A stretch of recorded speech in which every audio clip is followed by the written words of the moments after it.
বাসন, এরা বাড়িতে টাড়িতে থাকে না মনে হয়। যাই, বাসন দুটো নিয়ে ভাত খাওয়া যাবে কোনি। এই দুটো ছেঁচে দিই। ও দিদি, তাহলে আসছি নেই তোমরা? মালতী, এই এই কি নিয়ে যাচ্ছিস রে তুই আমার বাড়ির থেকে? ওখান থেকে থালা বাসন দুটো কোথায় নিয়ে যাচ্ছিস রে? এই আমি বাড়ি না থাকলে এইভাবে কি জিনিসপত্র নিয়ে যাস নাকি?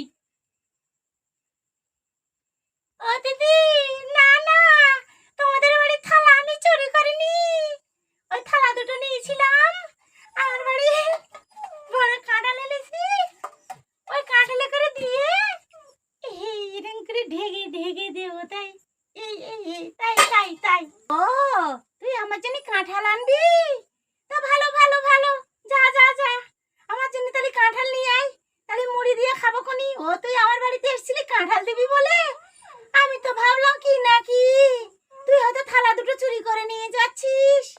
না না না, তোকে অতটা খারাপ ভাবা উচিত হয়নি আমার। যা, তাহলে তুই আমার জন্য থালায় করে কাঁঠাল নিয়ে আয়, মুড়ি দিয়ে খাবো কোনি। ঠিক ভেবেছিলাম, কি ভেবেছি, কিভাবে হয়ে গেল। ভেবেছিলাম বাসন দুটো ঝেড়ে দেবো, তা না, এখন আমার কাঁঠালটাকে ভেঙে আমার দিয়ে যেতে হবে। ভেবেছিলাম কাঁঠালটা বাজারে নিয়ে বিক্রি করে তোমার এ করবো, ওই 5টা খাসির মাংস কিনবো। তা না, দুই শালার মরণ ছাই, দুটো বাসন চুরি করতে গিয়ে সব সর্বনাশ।